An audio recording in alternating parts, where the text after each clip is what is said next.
Fine. Who wants a treat? Me? I want one. Well, I don't have any. Why'd you get my hopes up?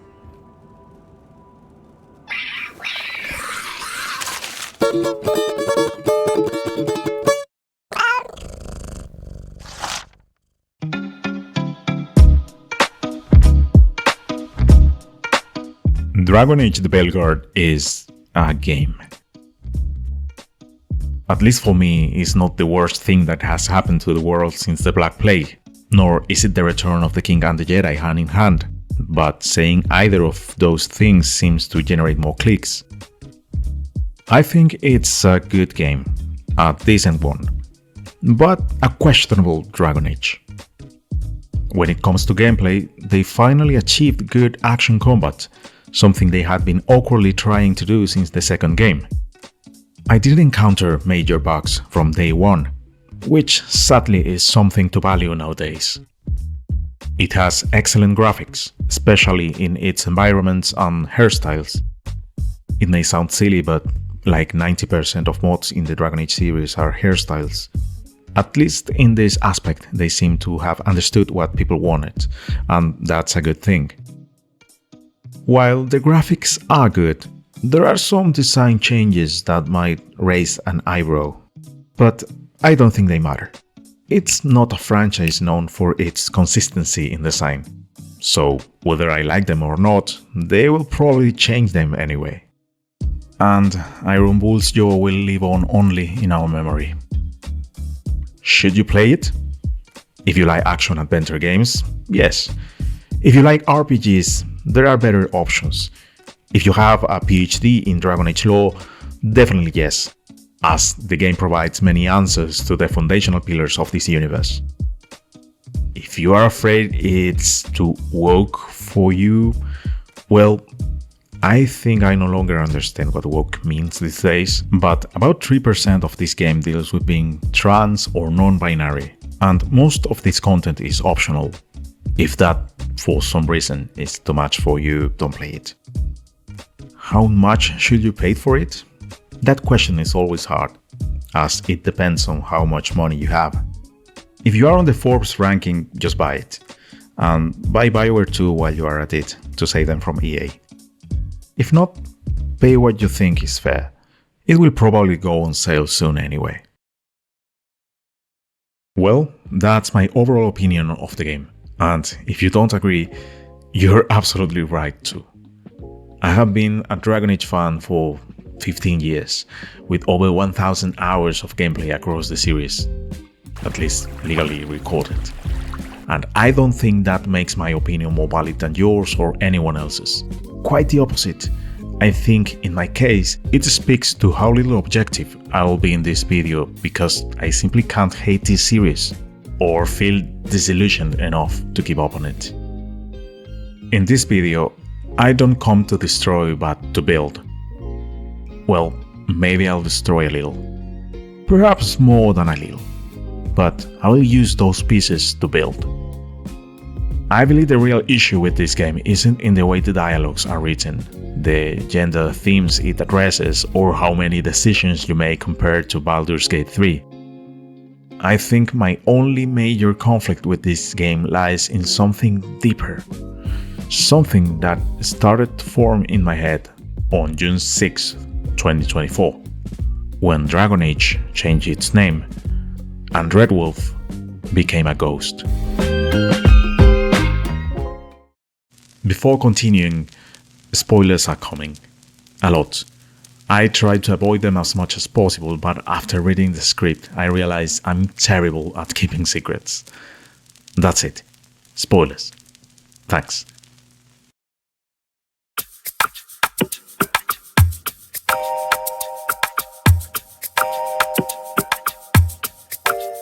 Let's start with some context. In 2022, almost 8 years after the release of Inquisition, the title of the new Dragon Age was revealed, Dreadwolf, alluding to the antagonist the game was supposedly going to have. But in June 2024, just a few months before the game's release, it was announced that it will now be called Dragon Age the Veilguard. Why? Paraphrasing executive producer Gary McKay, it wants to emphasize a different part of the game than what Dragon Age Dreadwolf embodied. Rather than focusing on the game's enemies, Dragon Age the Veilguard instead embraces the companions that comprise the titular group, who form the heart of the game. This sparked much discussion within the community about the suddenness of the change and which name sounded cooler, but for me, at first, I understood. Okay, let's not focus on the bad guys, but on the good ones. A group of friends. Not my character, no, my team. But wait, has it always been like this? Dragon Age Origins refers to the different origins the protagonist can have. In Dragon Age 2, the title refers to us being the two. Well, that doesn't make much sense, but if we overlook EA's brilliant decision and use the original name of the game, Exodus, confirmed by Mark Dara, we can see that the title refers to the protagonist's journey, their search for a new home. Dragon Age Inquisitions refers to a group, just like the Veilguard, but also to the meaning of the word Inquisition as an action, a period of prolonged and intensive questioning, which is basically what you do as the protagonist throughout the game. The titles of Dragon Age refer to each hero's journey, their origins, their quest, their choices. But Dragon Age the Veilguard made me feel something different.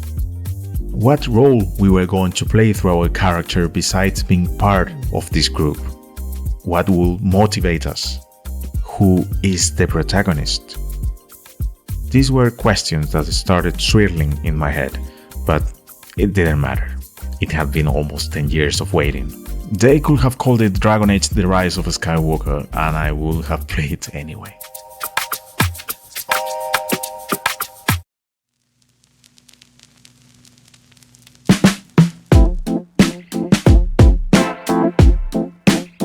Finally, the day arrived. After so much waiting, I could finally continue my story in Dragon Age. I have to admit, I was quite disappointed not to be able to import all the decisions from the previous games. They all just gathered dust in Keep. But I assume that the game's story and the fact that we will play in a completely new region for us as players justified those past decisions not being relevant for now. Well, back to the game. The first thing we encounter is the character creator, and I have to admit, I loved it. Not just because of the hair, which is magic and I'll never stop repeating it, but also because it brought back memories of Origins. Being able to select your background from such different options is a great way to feel like you are giving depth to a protagonist, as it allows you to lay a foundation for the development of their personal motivations, beyond narrative motivations like saving the world and blah blah blah. After a reasonable 2 hours creating my Rook, I'm prepared to love him as much as the previous protagonist. We started. As the hours went by, both inside and outside the game, living my own experience and hearing about others' experiences with it, I had started to feel strange. The game began receiving a lot of hate on social media for its dialogues, themes, designs, and decisions, to the point where people said it was the worst and the end of the franchise. Playing it, I didn't feel anything close to it being a bad game. It was well made, but there was something missing. I didn't feel that urgency to keep playing to discover what will happen, even though the main story did grab my attention. It's true that some dialogues felt overly polished and corrected. Some themes were handled somewhat clumsily, and that ogre seemed designed by Matt Groening. But for me at least, these were minor issues when compared to the overall game. There was something else missing, something that didn't hook me. And then I remembered the question I asked myself the day they announced the name change. Who is the protagonist? And the truth was, I didn't know. I knew his name was Rook, and that he was an exiled Grey Warden in my case. But beyond that, I had no idea what drove him, what personality he had, what his hero's journey was, his motivation, insecurity, or tone. Every time I had to choose a dialogue option, I felt a bit powerless, because they weren't really giving me an option to roleplay my character. The game didn't let me give him a personality.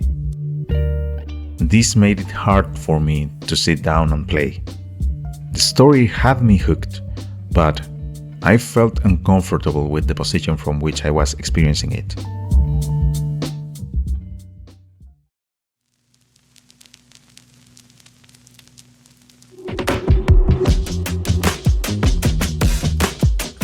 But we return to the name, the Veilguard, because the protagonist is this group, and I think they are not wrong.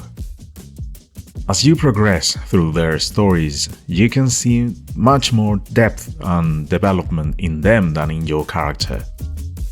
I know not all companions were well received by fans. On my part, I also have my favorites and others I wouldn't want to be stuck in an elevator with. But regardless of whether you think they were well or poorly written, they have more character development than your protagonist. Davrin is the stoic and simple warrior who ends up becoming a tender and caring father. Harding initially seems to be the official ambassador of toxic positivity, always looking on the bright side even when there isn't one. But you eventually understand that it's her way of coping, and that insecurity, sadness, and anger still linger deep within her. Lucanis appears to be the most assassin-like assassin of assassins, but over time he reveals his true self, innocent and romantic, as he comes to terms with his internal demons, both literally and figuratively. With Bellara, I have to admit that at first she seemed like the stereotype of character I usually dislike in the stories, that hippie aunt, overly optimistic and socially awkward. But as I got to know her tragic story of guilt and regret, I understood her, and she became one of my favorites. Emmerich presents a great dilemma regarding death.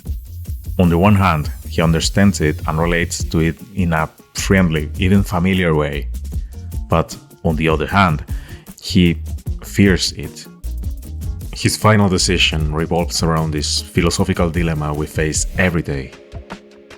Neve is perhaps the least interesting to me, but she still has an arc, as she ultimately has to decide if her desire to help others is more akin to that of a hero or a vigilante. I saved Tash for last because, well, it's a complicated subject. Tash is a dragon hunter, struggling with cultural and gender identity.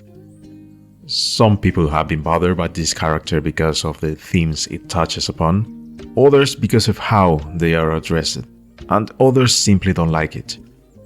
For me, Tash isn't one of my favorites, but the point is that even this companion has more development and motivation than my character. To me, Tash's story isn't just about being non-binary or choosing cultural roots. I see a teenager, sometimes immature, confused, even spoiled, who ultimately learns to grow, embrace who they are, and take responsibility for their place in the world. And as a side note, regarding some people's complaints about games being too woke nowadays, I think video games aren't just products or entertainment. They are also art, culture, and identity. I think it would be a big mistake to limit or censor the themes games can explore as a medium. That said, it doesn't mean we can't critique how these themes are included so they spark debate, not rejection. I think there are great examples of this, even within the Dragon Age series, like Krem in Inquisition, where the fact that he was born one gender but lives as another is handled very naturally and feels consistent with the Dragon Age universe, not ours necessarily. In Tash's case, in some dialogues, I think the message overshadows the character, the slogan overtakes the story, and yes, it feels somewhat off at times.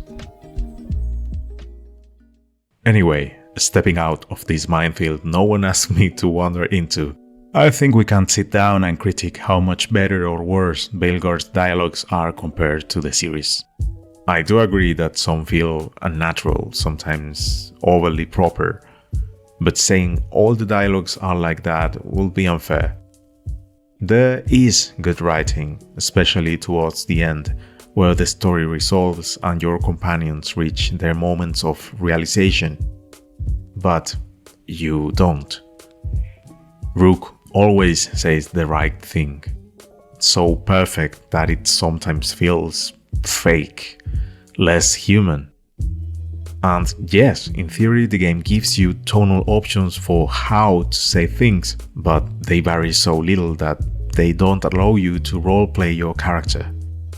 In Bioware games, I don't mind not making crucial decisions every second. Most of the time you are just choosing the tone in which you accept the mission. But in Mass Effect or Dragon Age 2, you can genuinely feel the difference between a yes accompanied by a witty joke or a yes accompanied by a bullet. This game doesn't let you give your character a personality, but it does let you give one to your companions.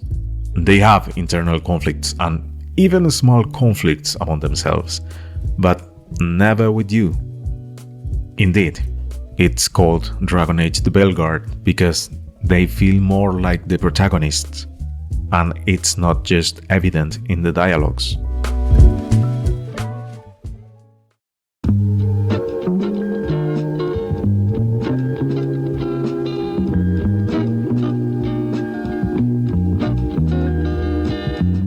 In combat, your character has abilities, but you can also use those of your companions. Or rather, you must use them. In all Dragon Age games, we control a group of heroes, where your character is usually the strongest, to the point that in some games you can forget about your companions and turn into Dr. Manhattan. In Veilguard, they try to create a system where you integrate more with your companions, and I think that's a valid design decision. It adds a certain tactical depth to the game. I think it's great when your companions feel like an extension of yourself rather than just bots running around. But the problem is that sometimes you feel like an extension of them. I have to admit, this might only be a problem for me and my lack of skill in combat systems requiring more than 2 buttons at once. But I genuinely felt that at times in this game, your character isn't intimidating. You rely on your companions so much that when I couldn't access them due to an enemy's ability, I just run as heroically as possible.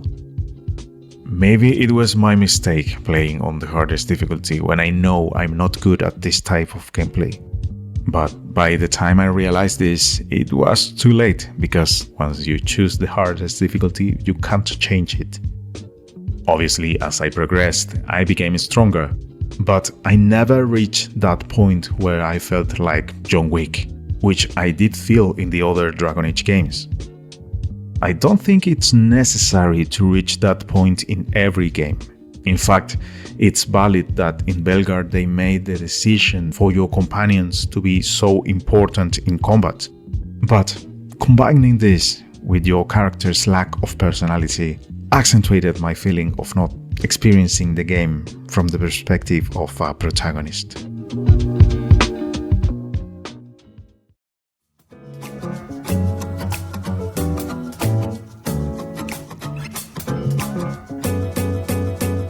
One of the most common criticisms Veilguard receives is that, beyond whether it's a good or bad game, it's a bad Dragon Age. But what will make a good Dragon Age? For some, it's only Origins. For others, it's Inquisition. And for some anarchist who wants to see the world burn, it's Dragon Age 2. For me, they are all good Dragon Age games, and I don't think it's tied to a specific tone, a particular style of dialogue writing, dark fantasy, or even a single game genre. I think what defines a good Dragon Age is its protagonist and how, through them, you connect with its world and lore. I don't even think it depends on the central story or your impact on it. In Origins, no matter what you do or how many witches you slept with, you'll still end up dealing with the Fifth Light. In Dragon Age 2, you can be the funniest person in all of Kirkwall, but your charisma won't prevent the Mage-Templar conflict from exploding. In Inquisition, it doesn't matter how seductive you are, Corypheus will fall and the Dreadwolf will rise. The magic lies in the nuances you, as the player, bring to the character and their story along the way. Who you befriend, who becomes your enemy, who betrays you, how willingly or begrudgingly you accept to do things. The story, however inevitable, progresses thanks to our protagonist. Is this the case in Veilguard? Who starts the conflict? Who always knows the next step to solve it? Who has a profound motivation? Who, even with very few minutes on screen, has more personality than everyone else? Who is the key to saving the world in the end? In Veilguard, we inevitably end up defeating the gods and saving the Veil, but none of it would have been possible without Solas. He drives the conflict from beginning to end, even appearing only briefly. Our character just follows the path without influencing it much. When I realized this, I thought again about the name change, and now it made even more sense. Calling it Dragon Age Dreadwolf would have made it too obvious. Combined with the fact that Solas doesn't appear much, we are left with the story lacking of leader, a focal point, and it becomes a choral tale where we are just one among many. In all the previous Dragon Age games, there were several moments where a dialogue option would appear, and it was something I, myself, would have said. A phrase that felt natural to me or the character I was role-playing. Those moments, even if rare, made me feel connected to my character. But in Veilguard, you know what? There was one moment.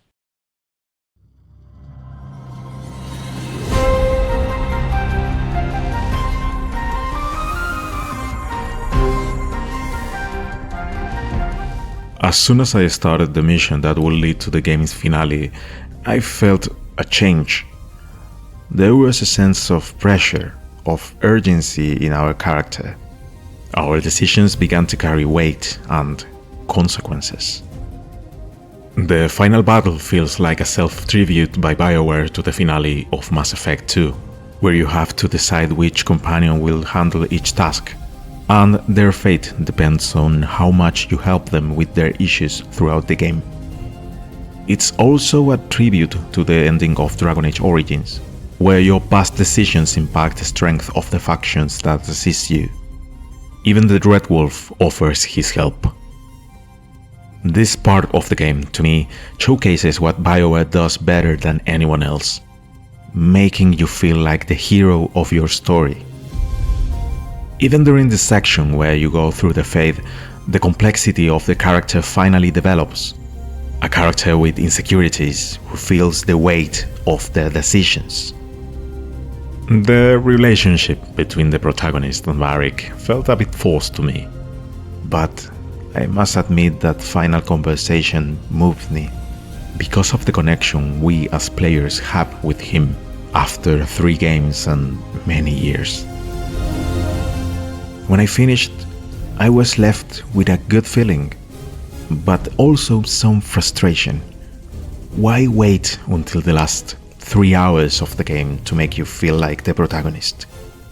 Why spend the other 80, 90 hours as a personality-less spectator? Yes, it took me about 90 hours to finish, 40 of which were basically this.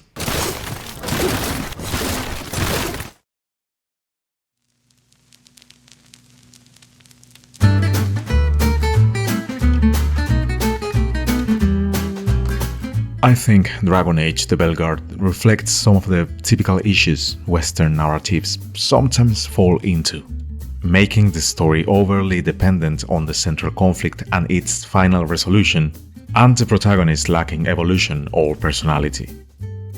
Don't get me wrong, when Western storytelling works, it works very well.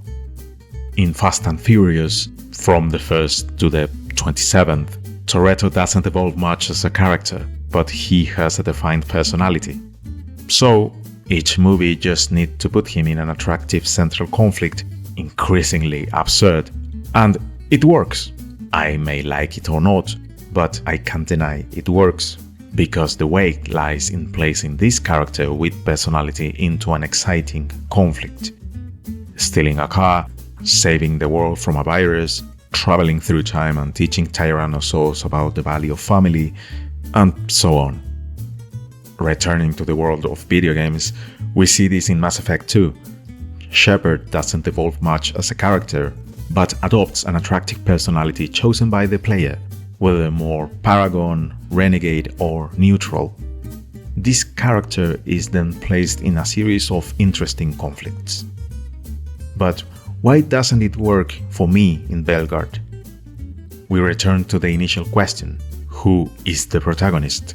I think Rook is a character with little personality, and the game doesn't let you create one for them.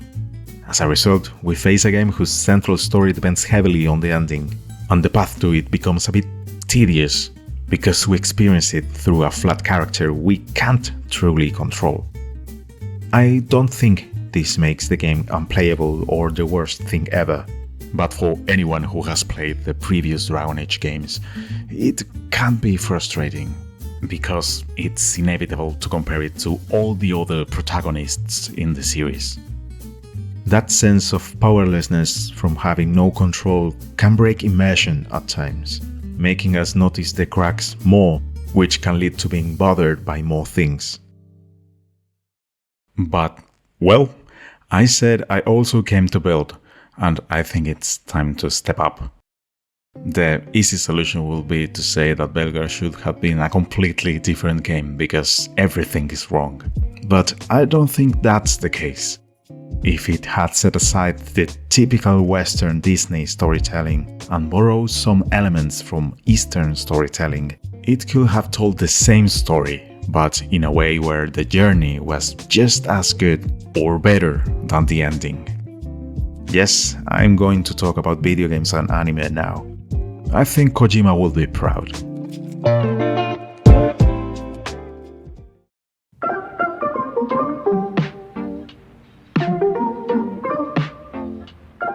The Kishotenketsu, forgive my poor pronunciation, is the predominant storytelling structure in Japanese manga and anime and in much of East Asia. It has a different structure compared to the Western storytelling, but explaining it in detail is material for a separate video, which other creators have already made with much more eloquence than I could muster. I'll leave the links to their videos in the description. But the main thing I want to highlight about Kishotenketsu is its treatment of conflict. In Western storytelling, the protagonists generally have to solve an external conflict. In Dragon Age Origins, stopping the Fifth Blight. In Kishotenketsu, the focus is on resolving the protagonist's internal conflict. In Naruto, dealing with loneliness and social rejection. That doesn't mean there can't be an external conflict, like some colossal bastard turning the capital into a crater. But the constant throughout the story is the internal conflict, which ties the beginning and the end together in a circular narrative. If we turn to Western video games, we can see influences of this type of storytelling in Cyberpunk. The focus isn't on an external conflict. B doesn't try to save the world by overthrowing hypercapitalism. B just wants the world to remember he or she existed, to feel that life had meaning, especially now that it's coming to an end. In my opinion, this aspect of Kishotenketsu could have greatly benefited Veilguard's story, particularly its protagonist. Here are some suggestions of my own. You can skip them if you want, they are just examples. Now, let's imagine the game begins earlier, when Barrick recruits you, and unlike the current game, from the very start we see the protagonist's internal conflict, not feeling adequate, especially after leaving his original group, whichever that might be. We spent the first part of the game forming bonds with Barrick, almost like a father figure, searching for clues about Solas in each area of the game, recruiting the other companions along the way, and getting to know them a bit. At the end of the first third of the game, the event that currently marks the game's start happens. We find Solas, who ends up releasing the gods, with Barrick dying in the process. We then face the rest of the game, now leading the group to save the world. But every so often, the protagonist's internal conflict resurfaces, feeling he's not good or skilled enough to achieve the goal. Finally, we reach the story's conclusion, where we have a final dialogue with Barrick in the Fate, just as it happens in the current game. But now it will be more justified. The bond with Barrick will feel more natural because we generally share more time with him. And resolving the protagonist's internal conflict of insecurity will be more significant because it was present from the very beginning. In short, the protagonist's story will feel more circular and profound, without altering the external conflict that drives the Dragon Age universe story forward. For those familiar with it, it will be something akin to Gurren Lagann, and all that "don't believe in yourself, believe in me, believe in the Barrick who believes in you."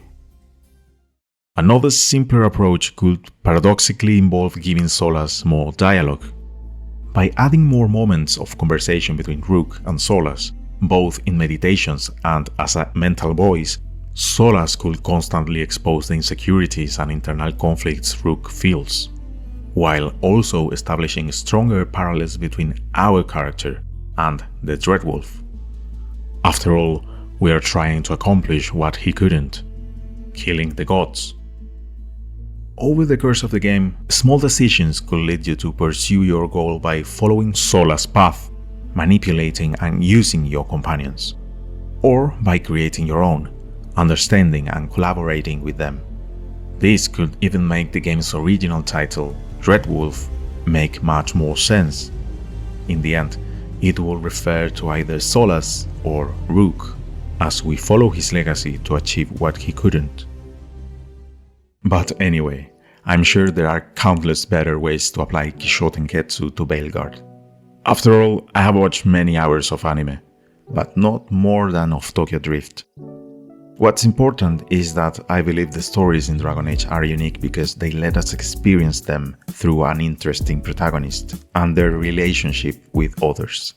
That can certainly be achieved through Western storytelling, but incorporating elements from Eastern narratives could add even more depth, as it values the journey over the ending, something that, in the case of Veilguard, could have changed everything, at least for me.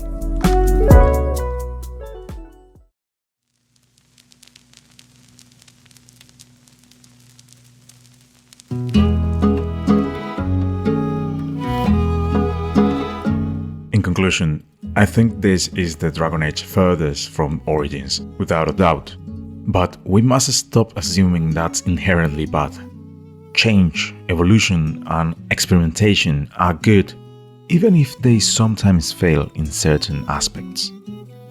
I don't think Veilguard is a bad game, or that it marks the end of a series.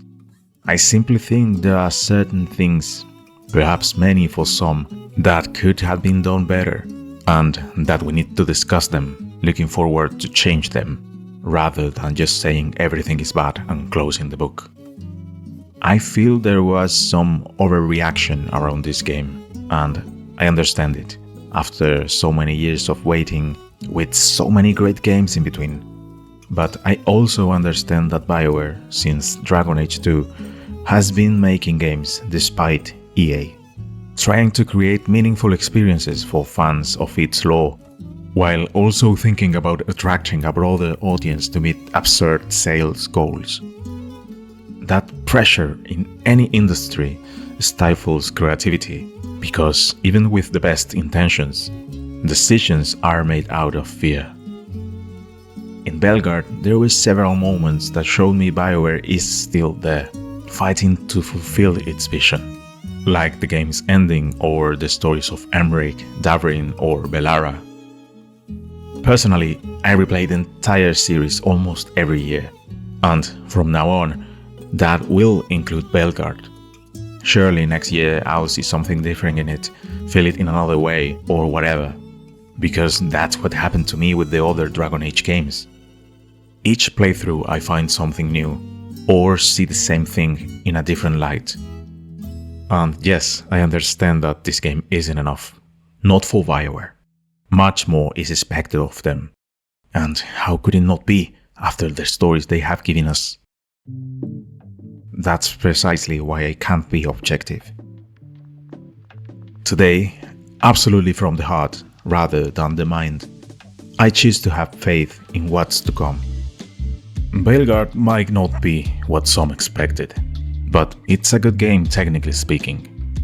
And I step in the right direction compared to where we were, Andromeda and Anthem.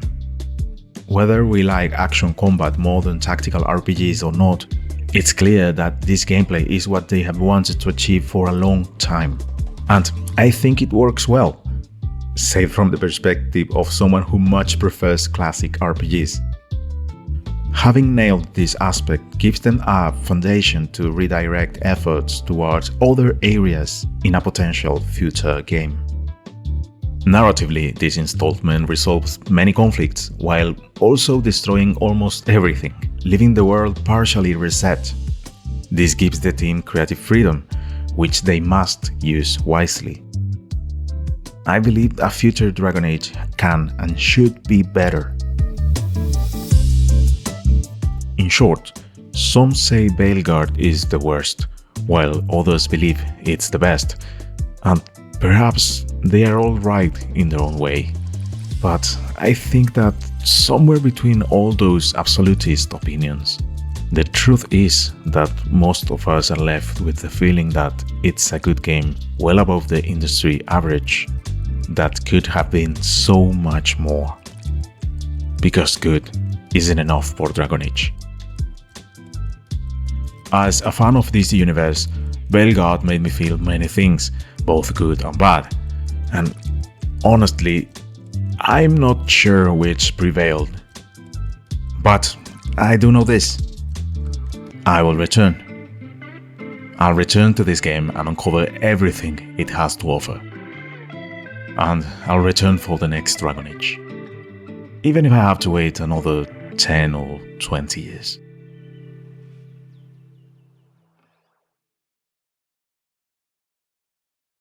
You could have actually saved the world from the Blight, but instead you chose to kill thousands of people with your vanity project. It is not vanity. I broke this world. I am the only one who can fix it. Spoken like a god. I am not a god. I am as I have always been. A man, all too aware of his failings. But equally aware that if he did not act, accepting the judgment it would bring, all would be lost.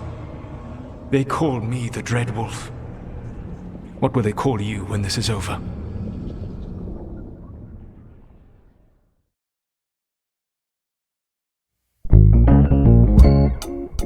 Well, this has definitely been the hardest video for me so far. At first, I was worried about saying something that will make everyone happy, but I quickly realized that was impossible, so I just wrote what I felt.